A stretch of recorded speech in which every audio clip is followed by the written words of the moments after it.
Muy buenas noches a todos.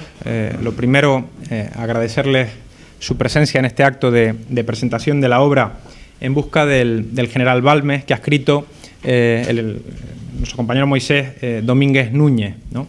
A lo largo de este año 2015. También agradecerle, por supuesto, a él que se haya desplazado hasta Las Palmas de Gran Canaria para hacer, pues, en este lugar tan estupendo, la presentación de este libro. Y, por supuesto, a los espectadores de Mi Tierra Televisión, que nos van a acompañar también a lo largo del acto.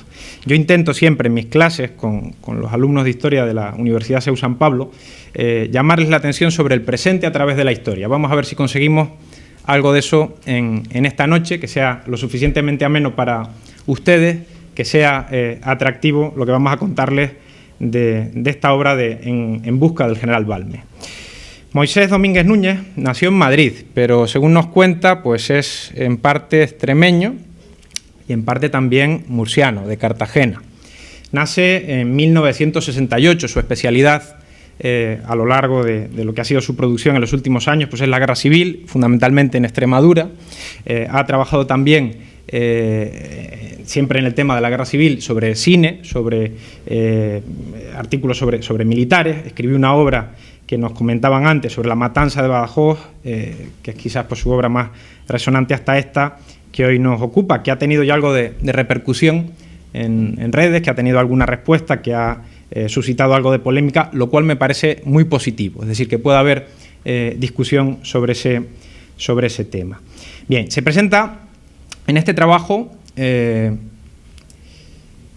datos nuevos que aportan y que harán diferente cualquier libro que se vuelva a escribir sobre la historia del general Balmes o sobre lo que ocurrió entre el 15 y 16 de julio de 1936. Libros que se han escrito en el año 2010, por ejemplo, me refiero a uno titulado La conspiración del general Franco. Hoy no podría volverse a escribir de la misma manera, porque gracias a Moisés Domínguez se han descubierto, por ejemplo, una autopsia que aclara algunas de las circunstancias de la muerte, que hace improbable algunas de las especulaciones que existieron sobre el general Balmes, sobre la muerte del general Balmes.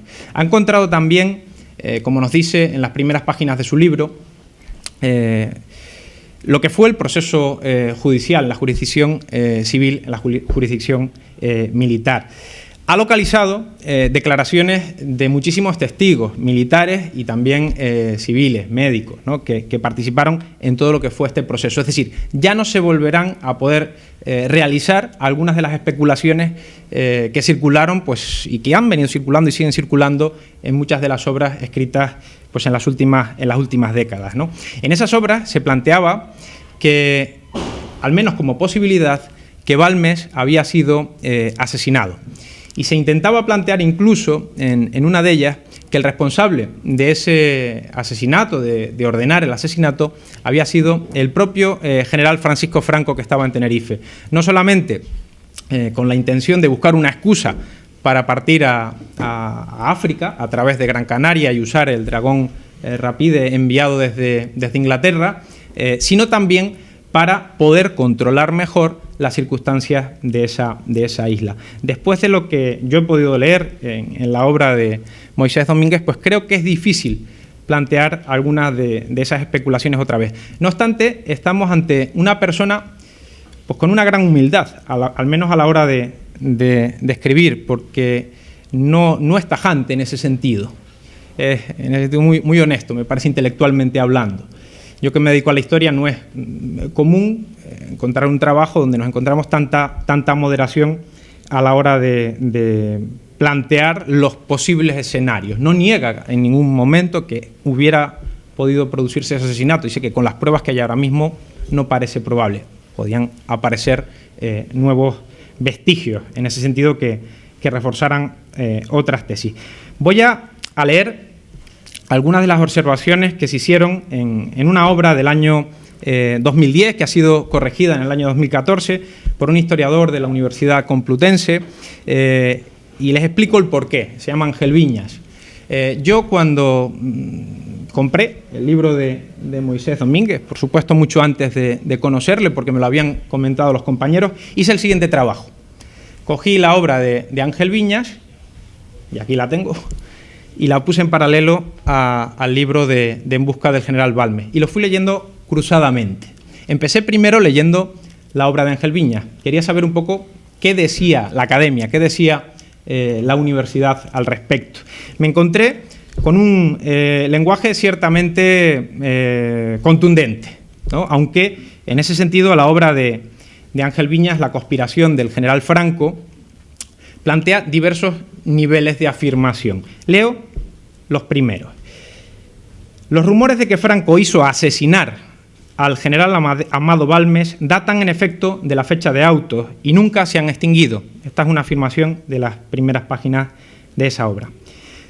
Bien es verdad que dice en esas mismas páginas, si lo que se busca es una orden de Franco, a tenor de la cual diera instrucciones en el sentido de que, al recibo de la presente, se servirá, vuestra ilustrísima, pegar un tiro al general Balmes para asegurar el éxito del alzamiento, he de desilusionarle, querido lector. Pues bien, usa evidentemente un poco una idea extrema en ese sentido, pero va construyendo un relato en el que, a partir de inferencias de construcción, sobre todo de lo escrito con anterioridad, de lo publicado en prensa, de las obras que circularon en los años 30 y 40, por ejemplo, la del militar que hizo de juez en el proceso a Balmes, Pinto de la Rosa, y otras obras pues más recientes, González Betes, etcétera. Es decir, va intentando analizar lo publicado y llega también a algunas evidencias venidas desde Inglaterra, porque la obra es más amplia, no se centra simplemente en el asesinato o en la muerte de Balmes, sino que va también a por todo lo que fue la urdidumbre del Dragón Rapide, de la contratación de ese avión, del alquiler de ese avión para venir a Canarias, y se mete también en otros derroteros, ¿no? Pero vamos a ceñirnos a lo que aquí nos ocupa. La obra lleva un progreso en esas afirmaciones. Sigo avanzando. Mi argumentación descansa en una sólida serie de indicios reforzados que apuntan en una sola dirección. Vamos a ver qué más nos añade. Nuestro ejercicio comienza con la sublevación. No se inició en Marruecos. Le precedió una maniobra encubierta y dirigida con mano de hierro por Franco, desde su puesto de comandante militar de Canarias. Fue una maniobra que ha quedado oscurecida hasta el momento, a pesar de que surge liviana en numerosas obras, siempre sin el adecuado respaldo documental. Está ligada al famoso vuelo de un avión inglés, el Dragón Rapide.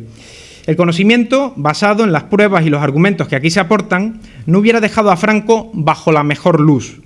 No todos los generales rebeldes empezaron con lo que parece haber sido un asesinato, planificado con premeditación y alevosía, impecablemente ejecutado.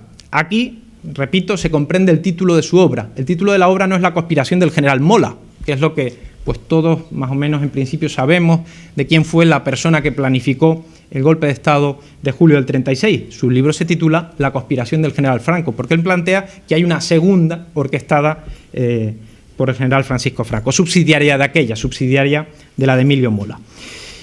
Prosigo. El enmascaramiento no se cuestionó, ni entonces ni ahora, pero si pasamos algunas páginas de ese libro, en su capítulo primero, nos encontramos algo ya bastante más tajante.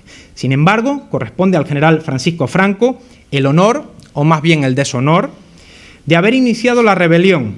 Lo hizo la víspera, a la chita callando, muy en carácter. Se llevó por delante un compañero, el general Amado Balmes, comandante militar de Gran Canaria. Vuelve, no obstante, a decir en otro momento: destacaremos en cada etapa las inverosimilitudes, las incongruencias y, en último término, los puros y simples camelos que enmascararon lo que a todas luces, pero da la impresión de ser un asesinato bien planeado, mejor encuadrado y ejecutado con frialdad. El caso de Balmes constituye lo que en el estado actual del conocimiento documental podría considerarse, salvo que se demuestre lo contrario, con argumentos algo más sólidos que los aducidos hasta ahora en la literatura, el primer asesinato cometido por los conspiradores. Fue en puridad el acto germinal de la sublevación. Tuvo lugar el 16 de julio. Se adelantó a las escaramuzas que tuvieron lugar al día siguiente en Melilla. Balmes fue literalmente la víctima inicial. Nos dice aquí, lo dijo ya Arrarás, Joaquín Arrarás, el periodista que escribe la historia de la cruzada o la primera biografía del general Franco. No fue una cualquiera. El momento en el que presumiblemente Franco dio las órdenes para que se le eliminara fue cuando cruzó firme y decidido su personal Rubicón. Teniendo en cuenta que un asesinato disfrazado convenientemente necesita tiempo de preparación, no insisto porque creo que ya las citas nos llevan en una línea muy clara, ¿no?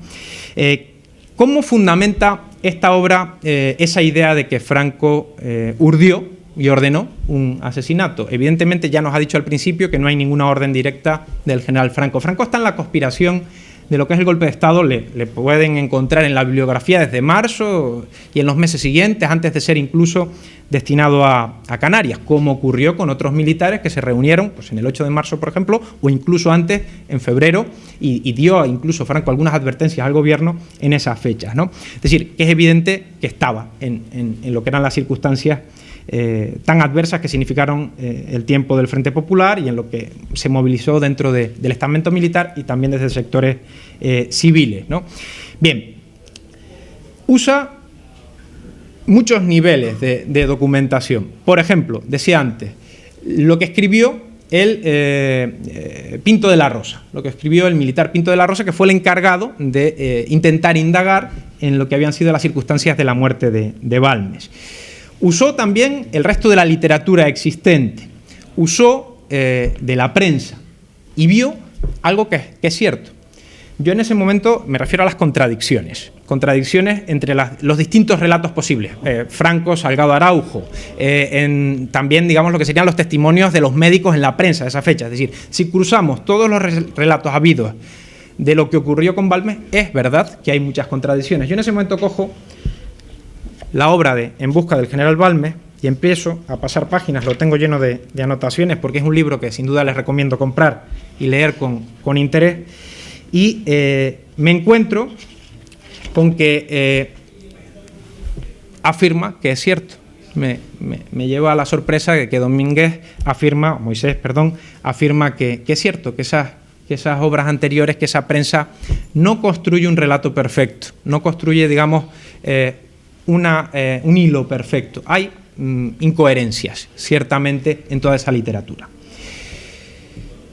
A partir de ahí, el profesor Ángel Viñas intenta elucubrar, digámoslo así, buscar las lagunas del relato para construir la tesis de la conspiración, de esta conspiración de la muerte de Balmes, que ha tenido, repito, mucho éxito, es muy difundida, él mismo lo ha vuelto a escribir en varias obras de este mismo año 2015.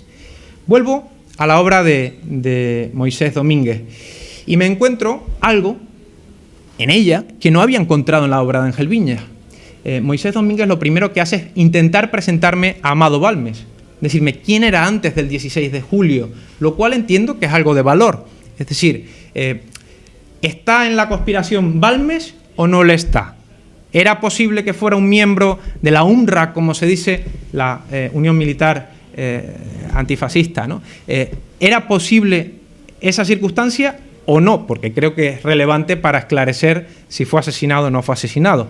Pues bien, en esta obra nos dice claramente, tajantemente, que era monárquico.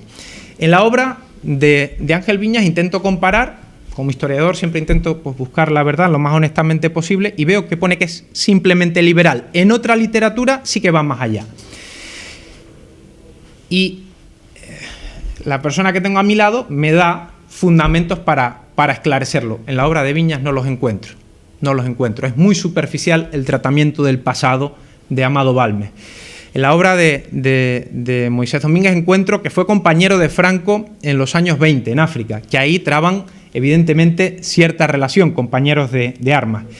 Me encuentro además que sus ascensos coinciden con momentos en principio no de gobiernos, digámoslo así, de izquierdas en España. Todo lo contrario, coinciden con las circunstancias, podemos decir, más escoradas a la derecha en ese periodo de tiempo de lo que fue el tránsito de la dictadura de Primo de Rivera al final de la República.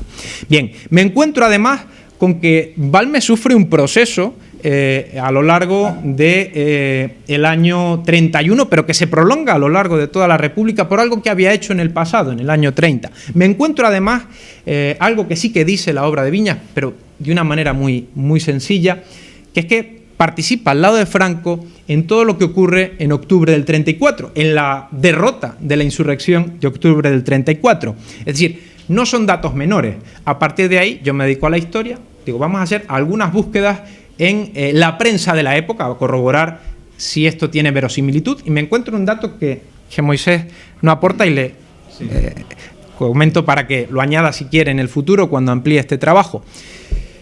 El general Balmes, no lo era todavía, estamos ante un coronel en ese momento, colabora con dinero, 25 pesetas, en un homenaje al general Primo de Rivera. El general, en ese momento, coronel Balmes, está en todos los homenajes al rey que se produjeron a lo largo de la dictadura de Primo de Rivera.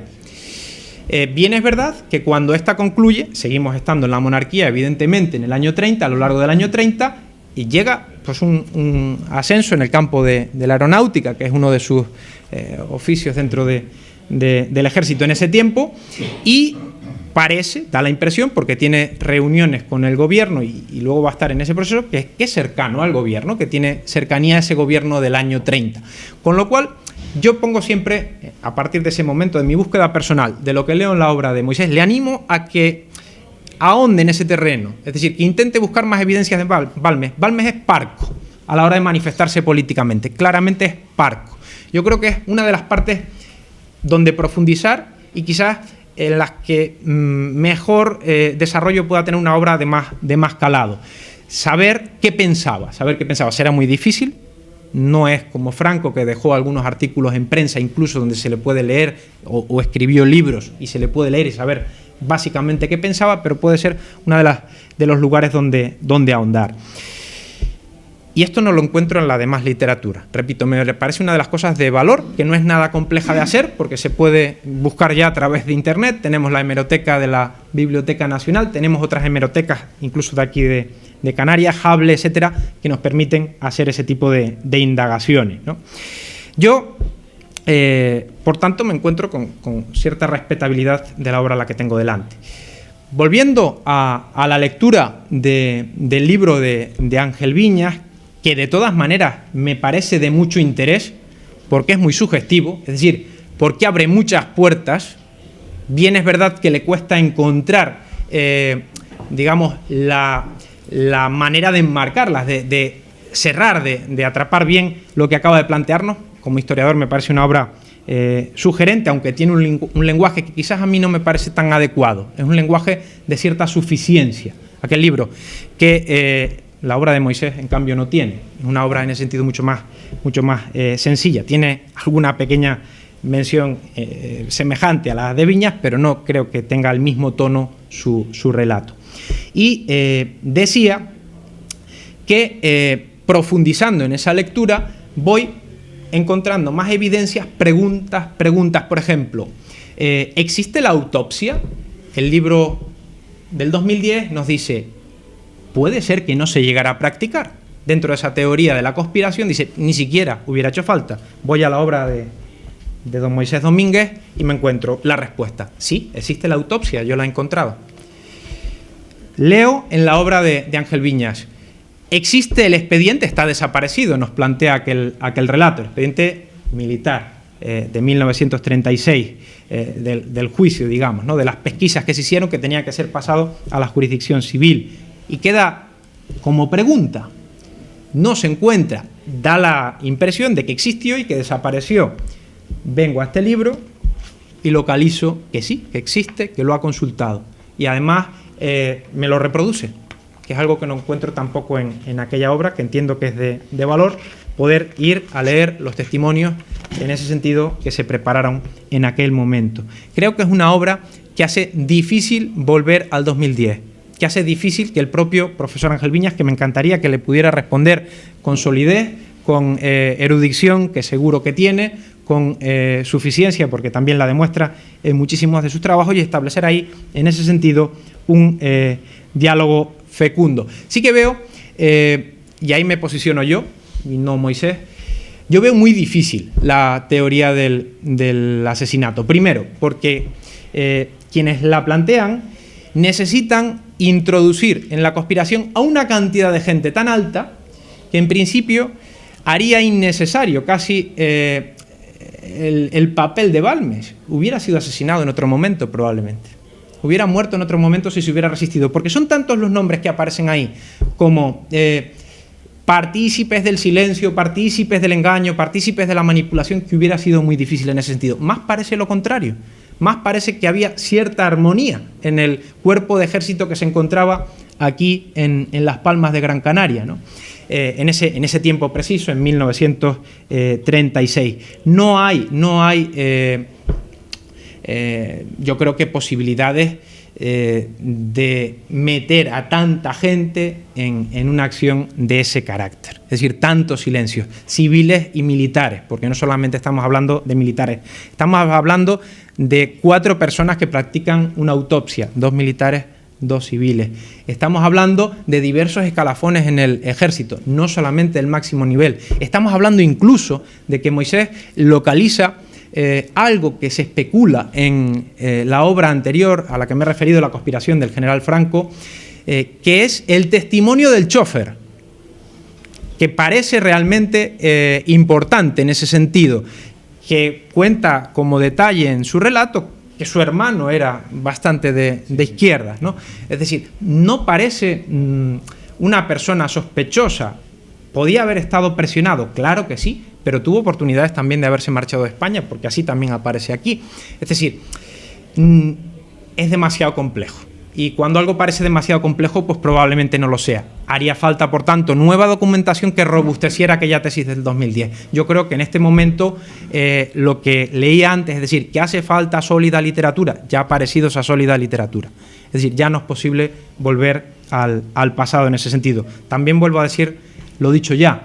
Moisés es muy honesto y bastante humilde en ese sentido. Él coloca, no sé si en la página 10 o 12 del principio, una cita de Paul Preston y dice que se queda ahí, que no va más allá ni más acá, en ese sentido, que hay varios escenarios, que la documentación, ahí sí se posiciona, descarta el suicidio, no lo valora como posible, sobre todo entiendo que la autopsia hace complejo que estemos ante un suicidio, porque pegarse un tiro en la barriga, creo que, cito literalmente, pues no es lo más lógico. Lo más lógico hubiera sido dispararse a la cabeza. Bien, yo entiendo que aquí estamos ante un libro que aporta esclarecimiento a hechos relevantes. En mi opinión, dificultan muy mucho lo que tenemos aquí delante, la teoría de la conspiración. Es muy difícil hablar de esa teoría de la conspiración. Hay algunos argumentos en el libro del 2010 sobre lo que era, digamos, los distintos testimonios, refutaciones en ese sentido. No creo que merezca la pena ir mucho más allá para no cansarles a ustedes. Ahora tendremos probablemente la oportunidad de tener alguna pregunta, esclarecer algo, y no quiero quitarles tiempo de escuchar a Moisés. Es una de las cosas bonitas como historiador. Yo le voy a llamar historiador, aunque él me dijo antes, no me llames historiador. Su libro me parece plenamente respetable como ejercicio de historia. El que te hayan leído, el que te puedan escuchar, el poder dialogar con personas que conocen tu trabajo, pues es uno de los placeres que a mí me hacen profundamente feliz, y entiendo que la persona que tengo a mi lado esta noche pues también lo va a hacer gracias a ustedes. Me quedo para terminar con una frase del propio Ángel Viñas, al que yo he citado mucho y que no he encontrado mencionado prácticamente nada en la obra de Moisés. Se lo decía antes, digo, parece que estabas respondiéndole, pero no has querido hacer explícita esa respuesta. Me quedo con una frase, como decía, del propio Ángel Viñas, que le honra como profesional de la historia. No pretendo haber dicho la última palabra, dijo en 2010. El historiador genuino, por el contrario, es humilde. El conocimiento es contingente y depende en buena medida del acceso a la evidencia primaria relevante de época. Si se la localiza, las argumentaciones de hoy podrán derrumbarse mañana. He aquí, en el trabajo de Moisés Domínguez, varias pruebas y reflexiones que a buen seguro alimentarán el diálogo entre estos dos historiadores y que enriquecen el conocimiento que tenemos de aquel suceso y de la propia sublevación. Muchas gracias, Moisés, por tu trabajo. Muy bien. Bueno, pues en primer lugar me presento, me llamo Moisés Domínguez y desde aquí doy las gracias a los asistentes, doy las gracias en primer lugar a Carlos, que ha tenido la gentileza de hacer este prólogo, ¿no?, a esta presentación y que la verdad que ha dicho mucho de lo que hay en el libro contenido y me ha llegado al corazón, la verdad. Y bueno, también dar las gracias a Arturo, que estará por detrás, a todas las personas que han hecho posible que yo esté aquí presente, y también a nuestros amigos de Mi Tierra Televisión, que seguro que nos estarán escuchando. Y nada, pues yo creo que podemos empezar a comentar algo del libro y deciros que mi libro yo no lo escribo desde una perspectiva frentista o de combate, como es la idea a lo mejor que puedan tener otros historiadores. Yo no me considero historiador, yo soy investigador histórico. Por mi formación académica y demás, pues dejo sonor a otro tipo de personas, ¿no? Pero lo que sí he querido es esclarecer unos hechos que ocurrieron en 1936 y que desde mi humilde punto de vista no habían sido aclarados de una manera, digamos, ni leal ni honesta muchas veces, ¿no?, sino siempre de forma partidista, ya fuera antes o después, ¿alguien me entiende? Es decir, yo cuando me enfrento a la obra veo que de Balmes no se había escrito absolutamente nada. Es decir, con documentos me voy a los pies de nota, que no sé si Carlos estará conmigo. Una de las cosas que me apasiona es decir, ver de dónde las fuentes donde han bebido los historiadores. Y una de las cosas que veo es que hay mucha literatura, pero poco trabajo, digamos, de archivístico y de ir a los registros y de ir a los sitios donde hay que ir. Pienso el historiador honesto debe ir a esos sitios, ¿no? O al menos, si no personalmente, ahora con las nuevas tecnologías se puede perfectamente viajar a Australia, a Estados Unidos, a Francia, a Gran Bretaña, no hay problema ninguno. Y veo que con Balmes no se ha hecho. Se ha elucubrado mucho, se ha contado muchos cuentos, muchos chismes, pero no se ha hecho un trabajo de campo que considero vital para esclarecer uno de los hechos principales de la Guerra Civil Española. Y lo considero principal porque Balmes fue uno de esos muertos providenciales que decía que decía Bravo Morata, y que después se han utilizado su muerte de forma interesada. ¿Por qué? Porque interesaba. Como no se había, digamos, encontrado los documentos, pues una historia partidista, una historia interesada en que esto, digamos, fuera volcándose hacia un lado, en vez de no estar volcado hacia ninguno. Nos encontramos que la historia nos va a presentar, sobre todo después del año 80, año 82, nos presenta una historia en donde el general Balmes es prácticamente un republicano convencido, es una persona que pertenece a la UNRWA, es una persona que poco más o menos que estaba con el Frente Popular a partir un piñón.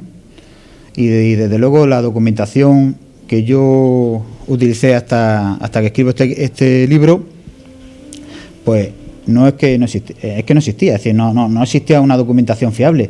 4 documentos, 4 legajos en archivo intermedio militar que hay en Tenerife y poco más, no había nada más.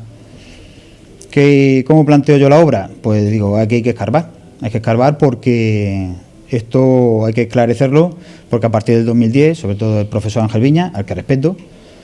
¿Por qué? Porque es una persona que ha tenido cierta relevancia en el mundo historiográfico y hay que considerarla. Es decir, yo no me voy a enfrentar a Ángel Viñas, al revés. En una de las partes del libro expongo que se abren nuevas líneas de investigación con mi libro y animo a otras ramas del saber a que se unan para esclarecer los hechos que le ocurrieron a Balmes. ¿Por qué? Porque hay una autopsia y quizás desde el mundo forense, desde el mundo los peritos balísticos, pudieran, digamos, aportar esa deficiencia que yo tengo en el estudio de Balmes. ¿Por qué? Porque yo no soy un perito balístico ni soy un forense. Claro, hay una serie de cuestiones que ahora plantearé que considero que otras ramas del saber lo podían complementar. Yo no quiero ser la última palabra en esto. Es decir, a partir de ahora se abre una puerta sin frentismo, sin combate y sin lucha, digamos, entre hermanos. porque ahora se utiliza mucho la guerra civil para tirarnos los muertos los unos a los otros, y creo que eso hay que superarlo. ¿Por qué? Porque la guerra civil ya pasó, y creo que la guerra civil es un periodo de historia que hay que estudiar y dejar a los historiadores que la estudien, pero no utilizarla para, digamos, enfrentarnos nuevamente. No creo que sea el momento, y ahora, pues, con un tema político, pues yo creo que se están volviendo a abrir unas heridas que considero que se debían haber cerrado hace tiempo. Y sobre todo porque no se ha estudiado bien muchos aspectos de la historia, y uno de ellos es la muerte de Balmes.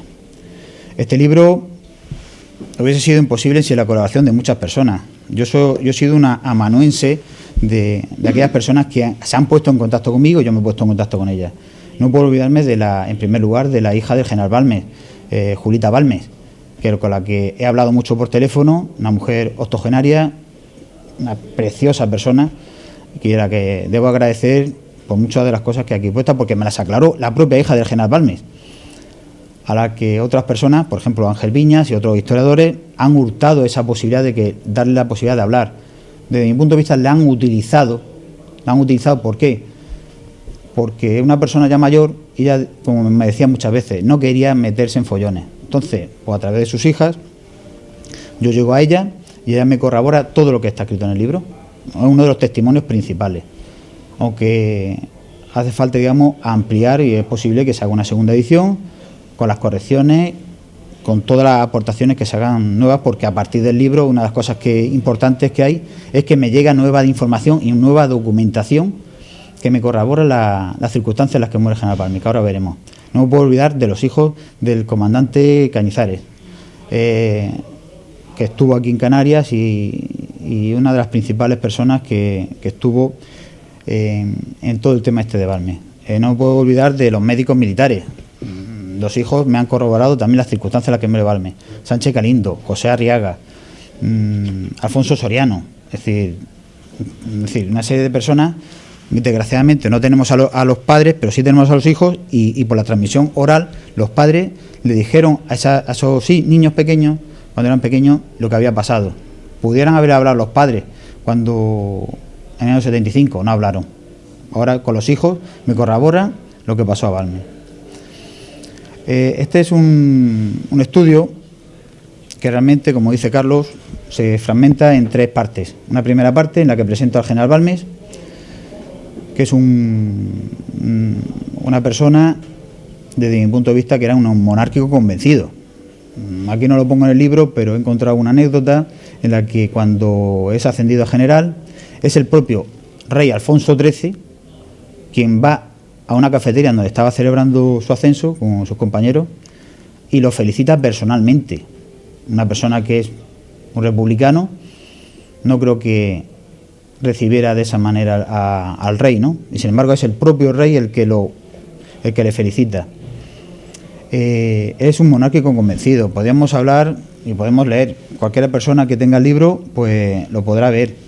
Es decir, hay muchas citas, y me gusta citar la documentación que aporto, ¿no? Es decir, que es una persona, el general Balmes, monárquico, y de hecho era una persona al que se le perseguía por su monarquismo, ¿no? Voy a citar una pequeña cita del libro para que vean hasta qué punto lo consideraban la prensa de la época como un buen republicano, y entre comillas estas últimas palabras. Lo voy a leer. No puede tragar a la República, y haciendo abuso de su autoridad no se conforma con seguir siendo monárquico, sino que en contra de autoridades superiores quiere imponer su monarquismo a sus subordinados. Blanco y en botella, creo, ¿no? Es decir, es una cuestiones que creo yo que queda aclarada en este libro. Entonces, pues, baso mi libro en tres partes. Esta sería la primera, que muy bien ha relatado Carlos, en la que trazo una línea argumental en la que intento demostrar, digamos, que el carácter monárquico de general Balmes.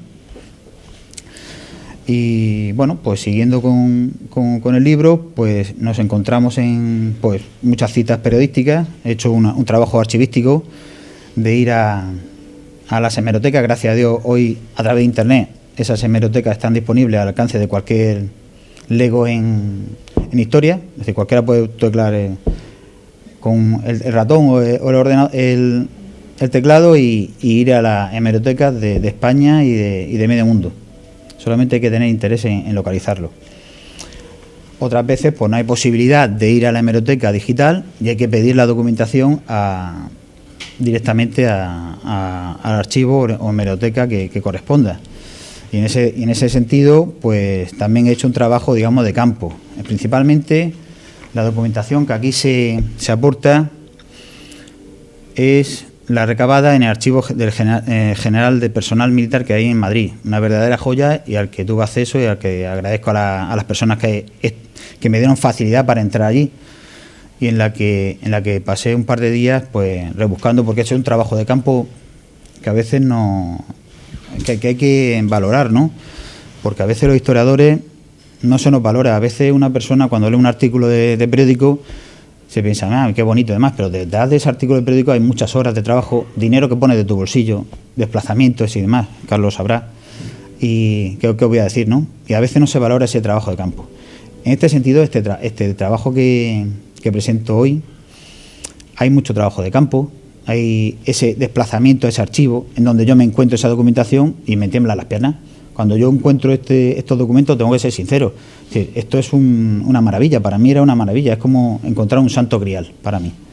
Entonces, encuentro esa documentación que es principalmente los testimonios de todos los oficiales que estuvieron cercanos a Balmes, al general Balmes, y en especial pues el testimonio del único testigo presente en los hechos, que es Manuel Díaz Escudero Díez, es el chofer del general Balmes, que estuvo presente en el momento de la muerte de Balmes. Y es importante ese testimonio, ¿por qué? Porque el testimonio está firmado con fecha del día 16 de julio de 1936, un día antes de iniciarse el alzamiento, levantamiento o como cada uno le llama de una manera. Esa información es primordial, o yo considero que es primordial. Algunos machacan que esos documentos no tienen validez alguna. Ahora hablaremos de la autopsia. ¿Cómo no va a tener validez alguna unos documentos firmados con fecha anterior al alzamiento nacional o al levantamiento, como quieras decirse, como hemos comentado? Esos documentos tienen una validez, pienso yo, primordial. En ellas, Díez Escudero o Manuel Escudero Díez habla de una manera muy simple, muy llana de lo que le ha pasado al general. ¿Qué le ha pasado al general? Si vamos a los hechos, veremos, y una cosa importante, que el general era un amante de las armas. Él, antes de las... ¿Hay alguna pregunta? Por si queréis, antes de proseguir. Sigo hablando. Bueno, el general, el día de autos, pues él anteriormente estaba 4 o 5 días antes de producirse su muerte, él estaba probando unas pistolas. ¿Para quién probaba esas pistolas? Él tenía como una serie de falangistas alrededor suyo, aunque se ha dicho su significación política, él no se significaba políticamente con nadie, él fue un buen militar con la República, fue un buen militar con la monarquía, pero bueno, su ideología, según me comentó su hija, yo creo que el testimonio de la hija tiene mucha habilidad, es una persona que le transmitió su madre, le transmitió las ideas de su padre. Julia Balmes tenía una cuidadora que era de origen alemán. No creo que una persona que estuviera en esos momentos que no fuera, digamos, o que fuera, digamos, del Frente Popular, estuviera con una persona que le daba, digamos, clases y la cuidaba, era alemana. Pues bueno, independientemente de esas cuestiones menores, el día de autos, el general Balmes ya había probado unas pistolas. Él, ese día, aquí está uno de los hijos, hablando de los hijos, es muy importante, vuelvo a repetir, el testimonio de los hijos es importantísimo y que se recuperen. Ese día, Rúa Figueroa se queda, le dice el general Balmes al padre de este señor, dice, quédate aquí en la comandancia, en el gobierno militar, porque voy a probar unas pistolas para recibir a las personas que vengan. Se va a probar 4 pistolas. Él lleva 4 pistolas, se ha dicho esas 4 pistolas, ¿alguna era suya? No, no era ninguna suya. En el libro aporto hasta la pistola que produce la muerte al general. Es decir, es una pistola Astra, modelo Astra, se llama también Puro, número de serie 40.694. Para historiador de turno, dejo este número porque esa pistola se le puede seguir el rastro. Es decir, que tenemos las pistolas, que algunos historiadores, en especial Ángel Viña, dice que no se sabe dónde están las pistolas. Las pistolas sí se saben dónde están. Vamos a comentar. Vamos primero a ver qué le pasa ese día al general Balmes. Coge esas 4 pistolas del gobierno militar, va al parque de artillería y a una de las pistolas le cambian un muelle. Las pistolas tenían un muelle porque decía que estaban muy duras. Él cuando monta una pistola, no sé si habéis manejado un Astra, ¿alguno de vosotros? ¿Habéis manejado un Astra? Y este hombre me puede confirmar que para cargarla, es muy dura de cargar, el retroceso que tiene es muy duro, ¿no?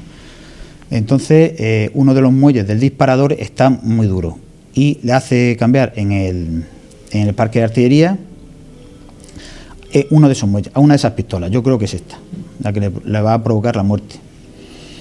Una vez va al parque de artillería, después va al campo, bueno, antes pasa por el cuartel de infantería y después pasa también, bueno, está allí con los mandos y demás, pasa al cuartel está primero en el cuartel de ingeniero, pasa al cuartel de infantería y en el cuartel de infantería le dice a los allí presentes: oye, vosotros quedaros aquí que yo me voy con mi chofer a pegar tiros. Era un amante de las pistolas, era un muy buen tirador, en la prensa de la época lo menciona, aparte de ser muy buena persona. Y eso es unas cosas también que tenemos que tener presente. Lo enlazo con lo anterior. Aquí buscamos el lado humano de la persona, que se ha olvidado. Es decir, Balmes es una buena persona, un buen militar, un buen patriota, que se ha olvidado de eso la historiografía actual. Y una persona muy llana, muy campechana. Es una persona que entraba en los cuarteles como perico por su casa, es decir, iba a la cantina, iba a ver a los soldados, se preocupaba por sus soldados. Una de las veces, en el libro lo menciono,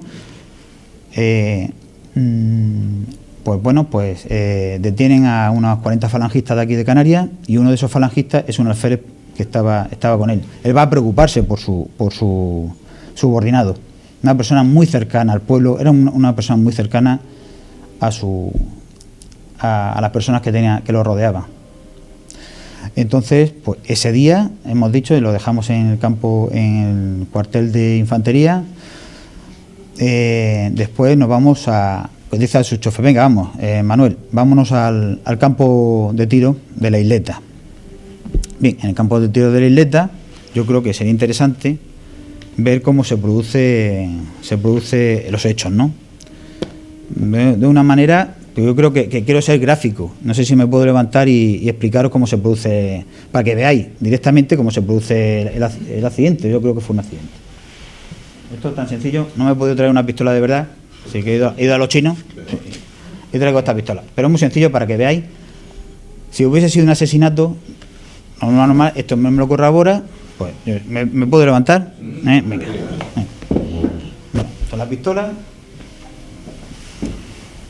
Voy a relatarlo como yo creo que considero. He hablado con peritos forenses, he hablado con peritos balísticos y me dicen cómo se produjo la muerte. La pistola de Balmes, un hombre de bastante estatura para la época, unos 75 aproximadamente. El tema de la autopsia, que Carlos me lo relata, lo ha relatado perfectamente. La autopsia dice que la bala entra por el epigastrio izquierdo, aquí, y sale por el sacro de aquí. Es decir, en castellano, por el culo. La pistola, nada más. La autopsia lo dice que está pues, a unos 2 centímetros, se dispara a unos 2 centímetros. Así. Ahora, no sé si usted. A ver, así. Una persona se viene para acá, el general Balmes está así, y usted. Para que el muelle se vaya, claro. Claro, efectivamente. Es decir, que esa es la postura tan forzada para matar a una persona. Normal, si uno va. Tenemos que tener presente una cosa. Balmes tiene 4 pistolas. Él había, antes de producirse el fatal desenlace, había disparado ya 3 pistolas, ¿no? La tercera la que le produce la muerte. Y una cuarta que deja en el guardabarro del coche. Tiene 3 pistolas delante. Y una persona lo va a matar, y cuando una persona lo va a matar, está así, ellos lo matan, o le tiran la cabeza, no lo dejan moribundo, ¿no? Pues nada, en este caso queda así. Mi teoría es que si ustedes han sido alguna vez, han hecho a mí, muchos de ustedes, ¿no? Bueno, han sido algunos ayudantes de un comandante o de un capitán. Bueno, pues mi teoría es que Manuel Código Díaz, chofer, recuerden el nombre, está aquí. El general, una cosa que no se ha tenido en cuenta es que el general está sentado. Está en el campo de tiro, sentado, pues se levantará para disparar y demás. Una cosa también importante, llevaba un guante de cuero en la mano derecha. Ese guante de cuero, pues estamos hablando de verano, estamos hablando de julio del 36. Un muelle que ha sido cambiado, una pistola que la pistola pues tenía un muelle muy sensible, ¿no? Lo que es el gatillo. ¿Qué pasa? Pues el chaval por detrás pues le va dando las armas.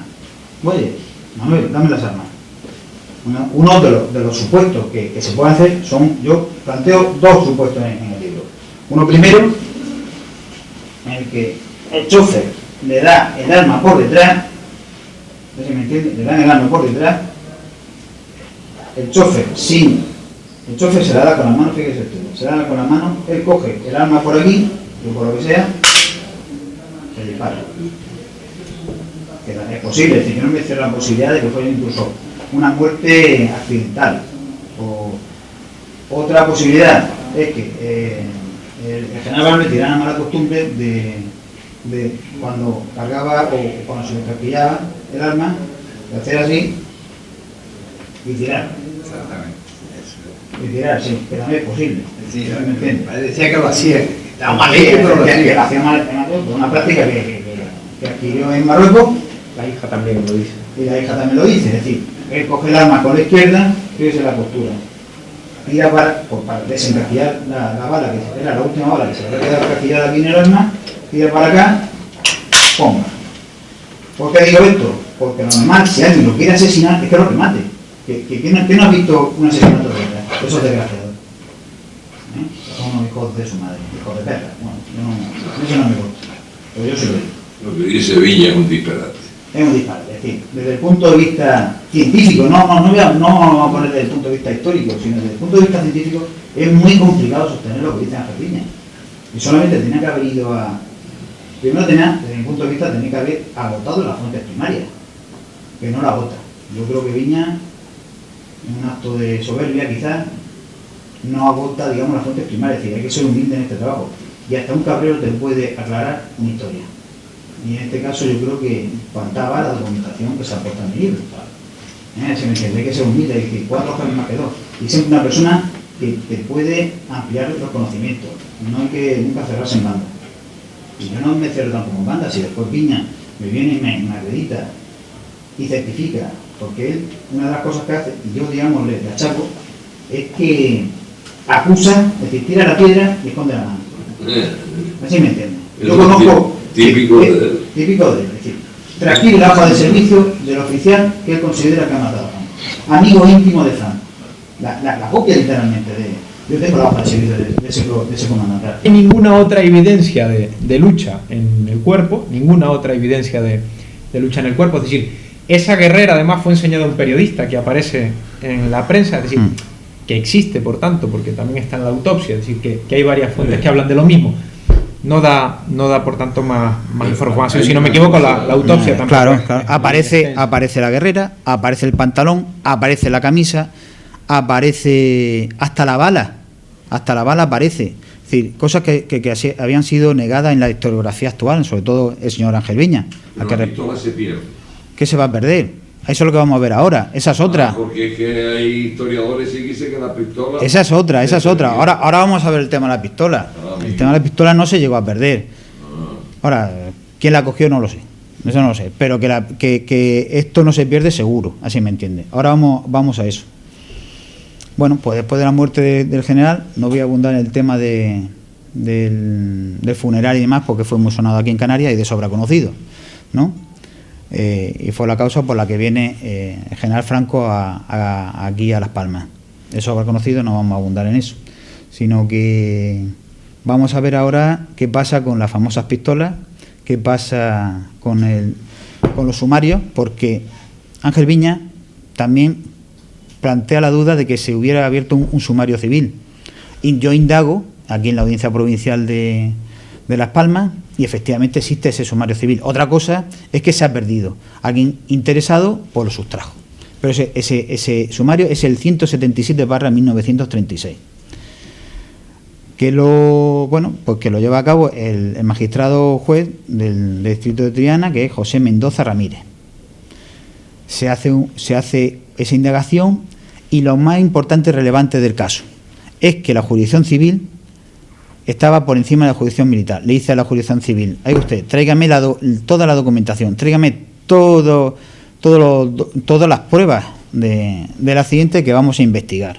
Y se hace una investigación civil. Otra cosa es que eso se ha perdido. ¿Quién lo puede haber tenido? Pues yo en mi libro pongo a punto una persona que estudió el caso de Balme y dice que iba a hacer un libro sobre este caso. No vamos a poner ahora el nombre, así no lo ponemos en un compromiso ni a su familia. Y que dice que él va a escribir un libro y que tiene documentos, estos documentos que yo consigo. Existen esos documentos. Ahora, a lo mejor alguien en Las Palmas pues los tiene en su casa. Muchas veces se iban a los archivos, a los registros del juzgado y se cogía el documento y se lo llevaba uno a su casa para estudiarlo. Quizás la causa 177/1936 esté en la casa de algún vecino de aquí de Las Palmas. Y es muy importante porque aclararía la cuestión, digamos, de esa instrucción civil que se hizo, que es muy relevante. Después se hizo un seguimiento por el juzgado militar, el 76/1936. Y bueno, pues a raíz de esa instrucción nos vamos a encontrar que la causa civil y militar se encadenan una con la otra, llegando al caso que en septiembre o noviembre del 36 pues se sobresee el caso civil. Eso está por estudiar todavía y una de las cuestiones que se podían, digamos, desde aquí de Las Palmas pues estudiar, que no se ha hecho. Entonces se sobresee el caso y se devuelve, importante, la pistola número de serie 40694, se devuelve nuevamente al cuartel de infantería. Hay quien duda de que existieran esas pistolas. Pues esas pistolas existieron, ya lo hemos dicho. Tenemos la documental del juzgado civil, tenemos la documental del juzgado militar. Y es una cosa importante que se debería, digamos, profundizar. Yo desde mi humilde punto de vista no comparto la idea de algunos estudiosos que han puesto en duda mi trabajo en el sentido de la autopsia. Un documento que está testimoniado, porque la autopsia yo aporto lo que hay, es decir, es un informe testimoniado por el juzgado civil. Cualquiera que sepa el tema o que haya trabajado en un juzgado o que haya trabajado con documentos sabe que una copia testimoniada tiene la misma validez que el documento original, y más cuando la firma el juez José Mendoza Ramírez y su secretario judicial. Ese documento va a misa. Sí. ¿Me entiendes? Va a misa. No toca... Por el juez, por el secretario, fue el que da... Efectivamente, ese documento va a misa. Se machaca que ese documento no es válido. ¿Por qué? Porque es una copia, pero si la copia es testimoniada. Igual. Por Dios, eso tiene la misma validez que el documento original. Cierto. Pues se pone en duda ese documento. Porque así podríamos estar hablando de que toda la historiografía, digamos, franquista, se vendría abajo por eso, porque todos los historiadores hemos manejado documentos. Yo no soy historiador, pero todos los historiadores han manejado documentos. Si ponemos en duda toda esa documental, pues toda la historiografía de España se viene abajo. ¿Por qué? Porque hay una historiografía, digamos, interesada en manejar solamente la documentación que le interesa. Es decir, la documentación que le interesa es válida. Ahora, cuando no le interesa, esa documentación está manipulada y no es válida. Es una de las cosas que se machaca en el libro. Y bueno, pues proseguimos con la cuestión, con el estado de la cuestión. Bueno, ¿Y la autopsia dónde está? ¿El archivo histórico? La autopsia está totalmente localizada, está en el Archivo General Militar de Madrid. Es un archivo general personal, es decir, de las personas que se jubilan, es decir, una persona que es una viuda, pues va a solicitar una pensión, la viuda de un militar, y esa documental se archiva allí. Es decir, está disponible a cualquier historiador. Otra cosa es que el historiador de turno no le haya interesado ir allí o no sabía que estaba allí, que también es posible. No es un archivo muy usado. No un archivo usado para estudios históricos. Pero bueno, yo por mi oficio he tenido que utilizarlo. ¿Por qué? Porque aparte de esto, yo soy graduado social y a veces he tenido que pedir pues, pensiones de la guerra.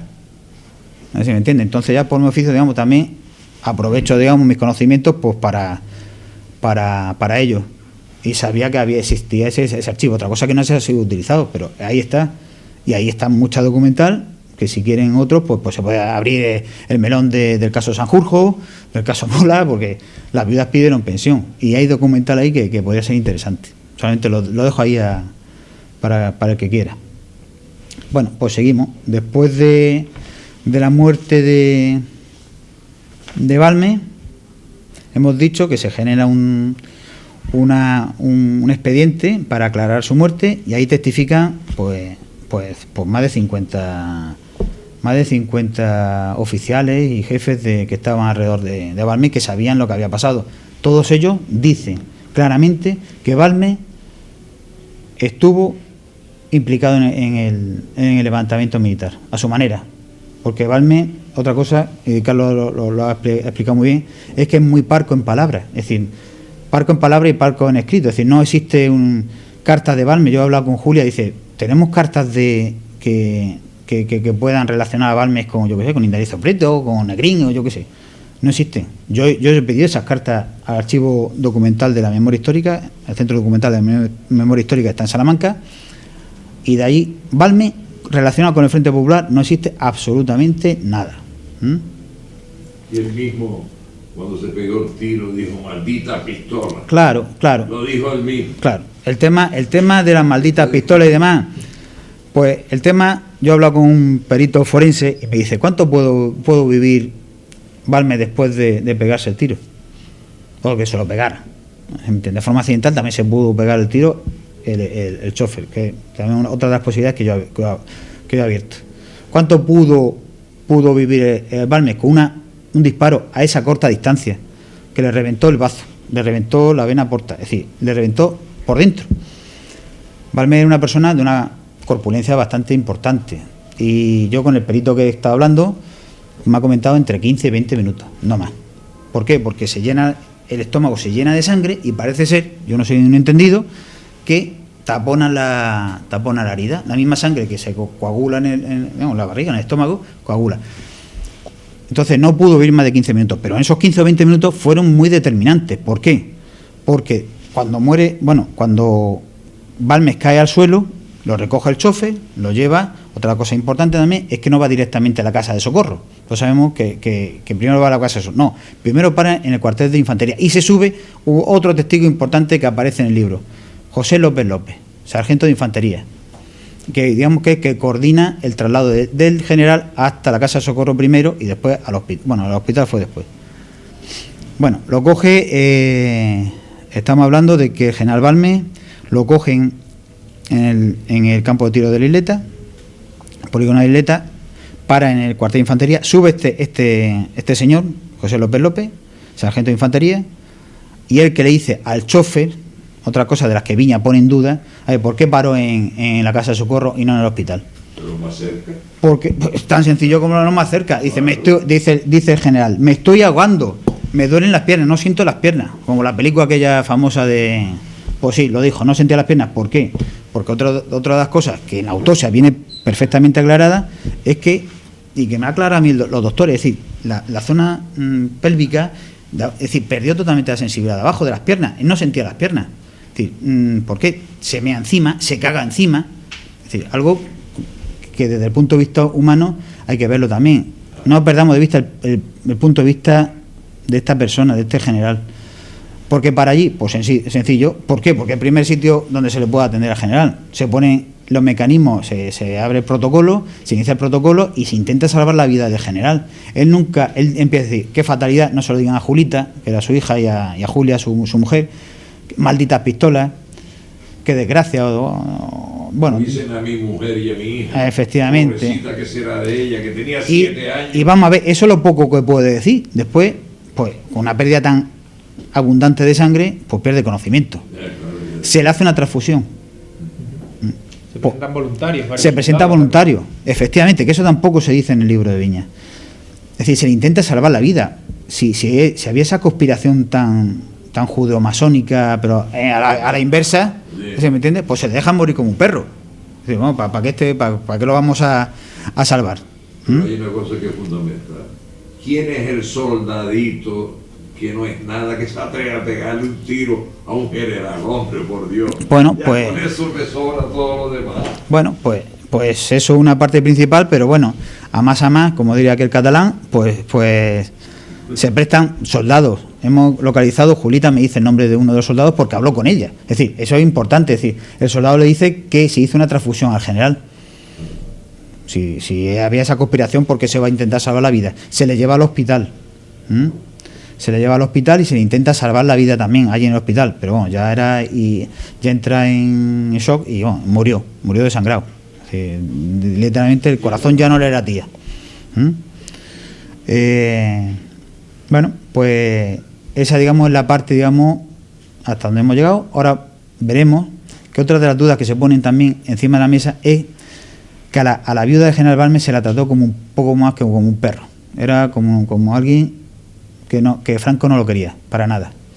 Demostramos con la documentación que encontramos en este archivo militar en Madrid que a la viuda del general, pese a lo que digan algunos, le dejan una pensión muy importante.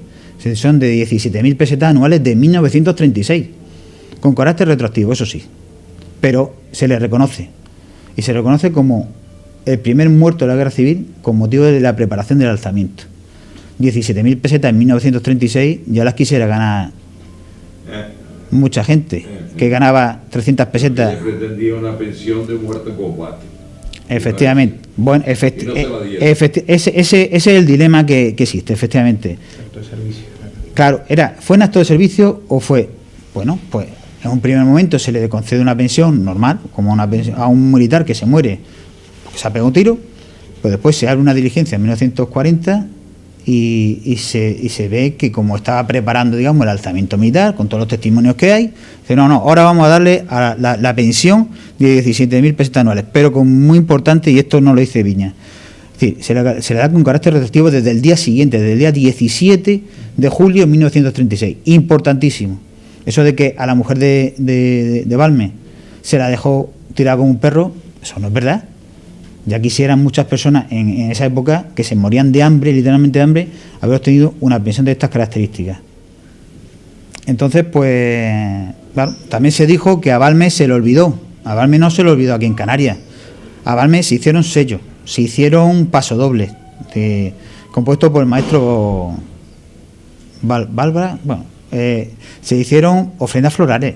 Se hicieron una serie de a Balmes nunca se le olvidó, siempre estuvo en la memoria. Una calle del general Balmes en Lanzarote, aquí en Las Palmas. Es decir, al general Balmes nunca se le olvidó, siempre se estuvo ahí en la memoria. Lo que pasa es que lo que pasa, una persona se muere y cuando pasan 10 años no va a estar todos los días pensando en el general Balmes. Pues el general Balmes estuvo ahí. Pasa que sí se le olvidó por la historiografía interesada, y la que se ha autorizado. Vamos a la primera parte de mi exposición. Y vemos que el general Balmes se lo ha utilizado muy partidistamente, de una forma muy interesada. Y bueno, tampoco quiero cansarles más con estas cuestiones. Yo creo que si quisiera hacer algún tipo, para ir ya acabando, pues algún tipo de pregunta o alguna cuestión que quiero que aclararan, pues podemos empezar a abrir un poco el melón de esa cuestión. Siempre hay que reivindicar la figura paterna. Yo tengo historiadores que previamente uno que se llama Francisco Espinosa, no sé si Carlos lo conoce. Espinosa, sí, maestro. Hay una cosa que está clara, la historia es rigor. Pero es que claro, perdona, pero es que este historiador no reivindica la figura de su padre. ¿Por qué? ¿Por qué no la reivindica? Porque fue camisa vieja y uno de los represores en el campo de concentración de Castuera. ¿Me entiendes? Escribe el caso más extraño que he encontrado yo. Escribe un libro sobre su padre sin mencionar ni una sola página el nombre de su padre. Manda narices, porque si tú quieres a tu padre, dice José Espinosa Moro. Y no lo menciona porque fue un camisa vieja de oportunistas, que hubo muchos arribistas venidos de la CNT que arribaron a Falange. Este fue uno de ellos. Y el hombre, el tío, un tío, se aprovechó de Franco. Franco le da una gasolinera, ¿me entiendes?, a su padre, se la da. Y no lo reivindica. Y yo creo que una persona tiene que reivindicar la figura de su padre, desde mi humilde punto de vista. Bueno, ahí queda. Hay otra parte, perdón que interrumpa, hay otra parte en lo que sería la reflexión sobre la muerte o asesinato de Balmes, que no se toca y que no profundizan ninguna de las obras que hemos citado aquí, que es que el asesinato hubiera podido existir, pero desde el otro campo, es decir, haber intentado eliminar a Balmes, pero desde un anarquista, desde un comunista, sí, claro, desde una de las distintas personas del Frente Popular. Nadie intenta averiguar después de esa autopsia, después de las pesquisas iniciales, si eso realmente se pudo producir. Con el propio Franco está tratado en alguna obra, Ramiro Rivas, creo recordar, que hace un libro sobre la guerra civil en Tenerife, que se intenta matar a Franco en las fechas anteriores a la guerra civil. Es decir, no es algo descabellado. Podría también haberse establecido como hipótesis de trabajo el crimen en ese otro sentido, puesto que la ideología de Balmes no es tan fácilmente perfilable.